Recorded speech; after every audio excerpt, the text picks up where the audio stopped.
This is going to be a prediction, and I'm going to wait to see if for some reason I have an intuitiveness within myself. People could be talking about these fragrances in other languages, with all due respect. You smell it. You actually smell it. This minute, as I've said it, you already smell it, without the smell-o-vision. So deep in the shadows, I know it's hard to put one foot in front of the other. Hi guys, welcome to my YouTube channel. I post fragrance reviews on this platform, and if you're new, please do consider joining this family by subscribing. I'd very much appreciate it if you did become part of this family. And to those who are returning, thank you so much for the continued support. Kindly check out my second channel, CeeChronicles Unscripted, where I feature my life as well as Western fragrance reviews. Welcome to today's video. I'm going to be talking about fragrances that didn't get 5 minutes of fame. I can personally say I gave them 10 minutes of the limelight by doing reviews, but for some reason these fragrances just didn't make the rounds. So it could be that maybe people were not interested or whatever, but I'm going to give you my opinion as to what I think probably happened with some of those fragrances. So the very first one I'm going to talk about is Modern Musk, guys, by Maison Alhambra. This was an easy one for me to purchase because the bottle itself is just majestic. I love how it looks, but I guess maybe duping or cloning Morning Musk by Alexandra J was something that a lot of people were not even familiar with that house. I'm not sure. I'm just saying this, guys. So unfortunately, this didn't seem or doesn't seem to have taken over the YouTube space. At least I'm not sure about TikTok. So the first one, guys, that unfortunately is a forgotten Maison Alhambra. It's going to be Modern Musk. Now, as for the second bottle, guys, I think it's just an issue of, boy, I missed your kisses all this time, but this is 25 minutes too late. Lafayette Intoxicate, a fragrance that is cloning Killian's Angel's Share, and I think by the time Lafayette came out with a rendition of theirs, about 25 minutes too late, a lot of companies had jumped on the bandwagon. But seriously speaking, now this is a great fragrance, guys. I was gifted mine, and I do think that the Fade as a company has got quite a presence on the internet, but I think they just need to switch it up in terms of being in the lead there when it comes to clones. Because if you present a clone that has been cloned and re-cloned by clone houses, then a lot of people would have maybe, had a fair share of that particular DNA, and then you get a fragrance that really doesn't make it in that space. Okay, so Intoxicate by Lafayette. If you're still looking for an Angel's Share clone, this is an excellent one, guys. I'm not sure about the pricing, but I can speak for the quality. Now, the third one is going to be from the house of Latafa and Tifacat. Gave this one 10 minutes, a whole 10 minutes. I do have an independent, fragrance review of this one if you want to hear my thoughts about it. But I guess maybe cloning a fragrance from a fellow Arabian fragrance company maybe wasn't a smart idea by Latafa. I don't know. This is a minty, aromatic, especially masculine leaning type of fragrance. It just seems as though the fact that it is in Arabian Oud D1 clone is probably something that that overshadowed what could have been. Okay, so this is one fragrance that I spoke about, and I haven't actually seen anybody speak about this one. Well, I've seen one review, one guy speak about this fragrance, but it was one of those that just came and went. So unfortunately, Antifakat is one fragrance that did not get to have that 5 minutes of fame, and it's from the house of Latafa. Next one, guys, is going to be from Ajmal. I was surprised to learn that this is a 2010 composition. I did not know that as early as 2010, Ajmal was already, throwing them fragrances on the market. I don't know why Sacred Love, guys, is just a fragrance that has no presence, especially on the YouTube space.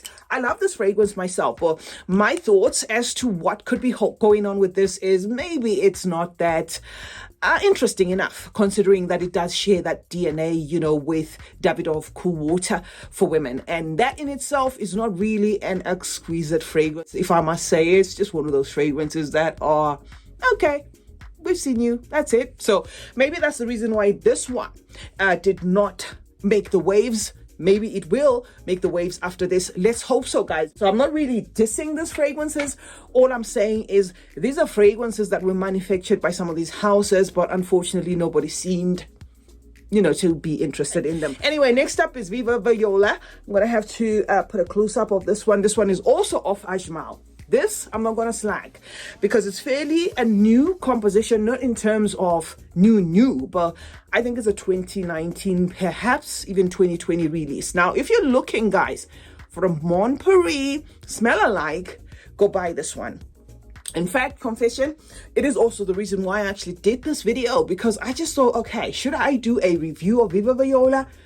Or should I just bring some of those fragrances that do not seem to be taking over the social media space? And I just thought, okay, I'm going to give this one its flowers, guys. A beautiful fragrance. If you love Mon Paris by YSL, this is a great alternative. It's from the house Ajmal and it's called Viva Viola. And then, of course, we have these two, okay? Shaka for men and Shaka for women. Well, I'm not sure which came first, whether these came before Shaka Oud, but I believe the success or the lack of interest thereof of these fragrances was probably more to do with Shaka Oud itself. I mean, Shaka Oud came onto the market, it was a giant. Now, if you smelt Shaka Oud and then you go by the Shaka, okay, being the key name that Swiss Arabian is using on this line, and then you get to smell whatever you smell from these two, you may be underwhelmed. Not to say they're bad fragrances. I absolutely love these fragrances. This one draws its inspiration from Pure Access. Absolutely gorgeous fragrance. And this one is a praline, vanilla, creamy type of fragrance there, summer leaning and for women.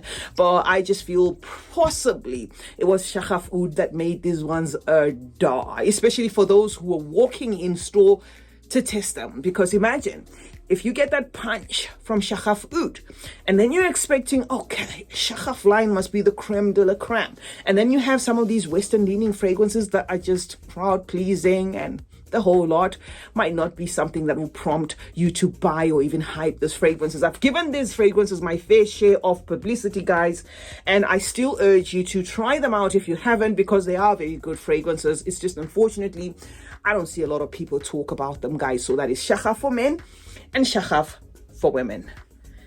And then there is Latafa Rela. Surprisingly, guys, if you go to the very old pamphlet, the original pamphlet, where Latafa started to go posh and put the notes there in a little booklet, and then put that little booklet in a box, and then serve us with the perfumes and also entice us to buy more, you will find that this one was on the original pamphlet. Now, I don't understand why this fragrance, guys, did not even get that 60-minute of fame. This one is called Relat, drawing its inspiration from Weiden Liwa. My suspicion is maybe a lot of people are not familiar with Liwa by Weiden. I don't know. Or it could be something to do with this, because there is also consumer confusability sometimes when it comes to how Latafa packages their fragrances. I was doing my fragrance collection and Maima was filming my Middle Eastern fragrance collection, and when I lifted, I think it was this one or the other, she said, no, you've already spoken about that one. I mean, you know, I've seen you talk about that bottle, and I said, no, it's a different bottle. So I really don't know what's going on, guys. So we're gonna put this and this as number 8 and 9 because it's pointless putting it back. I mean, I've already picked up the Muna. Both of these fragrances are very, very good, and they do not even have the oudi thing going on, but for some reason I don't see nobody talking about them, guys. So all I can say as a roundup is, please, guys, do check them out. Just smell them. You might actually like them, okay? So this is Relat by Latafa, and then this one is called Muna by the same house, Latafa. And then we had Khaf, a 2023 release. You won't believe that this fragrance is not even a year old, unless I'm missing something, unless it's been around the block in the UAE, and I don't live there. I can only speak about the time I got it, and when I did get it, they were marketing it as a new release. So Khaf when it comes to me, my personal relationship with Khaf, and this is nothing to do with why it's not making the rounds or anything. It's just, guys, my heart bleeds for this gorgeous bottle because what it contains is something I really do not care for. I just feel the patchouli is doing too much. And I personally purchased this one for the peach note. And that peach note did not even make an appearance. So it's just a giant bottle that I have within my collection. That looks very nice, by the way. But I might not use this, at all. Okay, so this is another one that just came and went. If it's going to make the rounds, we'll see. I actually did try to look for this one on TikTok, and I think I was just able to see about 2-3 people talk about it. So that's not even, decent enough, or at least in English. I mean, people could be talking about these fragrances in other languages, with all due respect. The next fragrance, which I feel so bad for, guys, is Prince of Arabia by Astaf. There's absolutely nothing wrong, guys, with this fragrance, especially if you love your Le Nuit de l'Homme. Get this fragrance, guys. I just feel Princess of Arabia by Astaf was so hyped to an extent that people decided to block their ears to anything else that had to do with Astaf. I came here with what's the name of that one? I came with the one that is like that comes with the tassel, like a Delina kind of look-alike, smells a little bit like I Want Chew. And nobody really cared. And this is another one that really people did not pay attention to. This has been around the block for a while, and it's a gorgeous fragrance, especially for the men out there, guys. Well made presentation of the fragrance. And if I'm to compare this one with the actual Astaf Princess of Arabia, I mean, I think this one's a better blended, DNA there, because from Princess of Arabia, I get a crowd-pleasing department store type of fragrance that is sort of the fragrance that if you went to a mall, 55 other people would be smelling like that. Whereas this one has a little bit of some uniqueness there. So do check out this one, guys. Please do check it out, okay? And then the next fragrance I'm going to just drop here, guys, is going to be Simply Oud, okay? Now, Simply Oud is a fragrance that I believe is also fairly new, unless I'm missing something out. But with this is going to be a prediction. And I'm going to wait.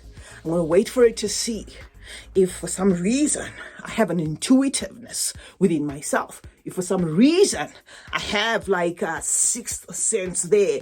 I doubt if this one's going to take over the market, guys, simply because of DNA fatigue. Simply Oud just feels like the host of them Lattafas there.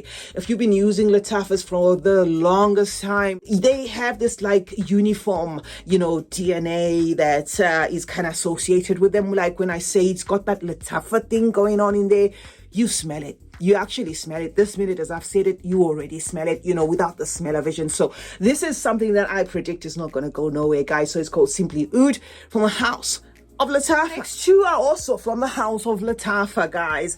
L'Autre Musk and L'Autre Oud. And this is supposed to be a Lancôme L'Autre Oud clone, which, if you look at the price for that fragrance, you would think everybody, every influencer and everybody who's talking about fragrances would have at least this in their collection. But for some reason, it just maybe goes back to that Lattafa DNA where you go in store, you smell it, it just has that vanillic, oudy type of thing going on there. And it's like, is that it? Okay. And when it comes to this one, I think it's just an issue of people not being so used, to that eccentric molecule type of DNA where you buy a fragrance, it's going to work together with your skin chemistry, and it's not going to really be fragrancing enough, but it will be a fragrance. And what you can do with it is you can wear it first and then you wear other fragrances. I think maybe this is where this one kind of misses the mark there. And maybe that's the reason why these fragrances, guys, really did not take over YouTube. Now, the last one I want to talk about, and this is with a bleeding heart. Let us pretend that we can't see that, okay? That's quality control. That's just whack there. Well, anyway, it has untied itself. So give me a moment. Let me just do the work for Fragrance World, shall we? I'm going to tie it for them.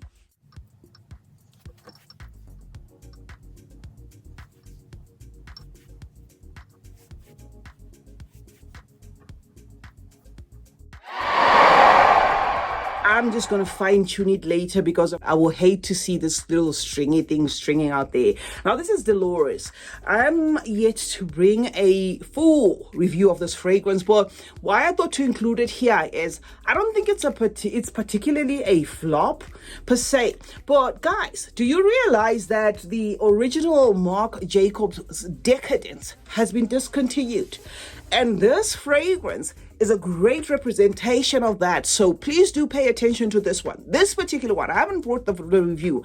Gotta bring a review because I do have the original Decadence and I'm gonna do like a compare and contrast. But so far, what I'm getting is so far so good. Try to grab this before fragrance world themselves just give up on making it. This is not a new fragrance by any means, shape or form. I think I've been seeing this one for the past 5 years, but it just doesn't have that much presence.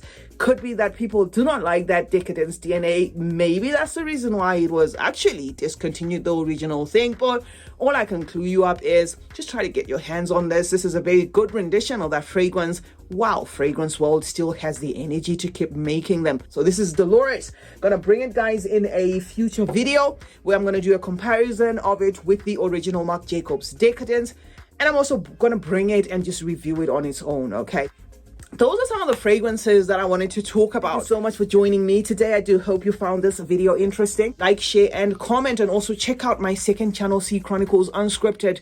While you're at it, turn on post notifications on both channels. That way you get to be notified anytime I upload a video. It's been your girl, CeeChronicles. And remember, smelling good is a form of good manners. Cheers.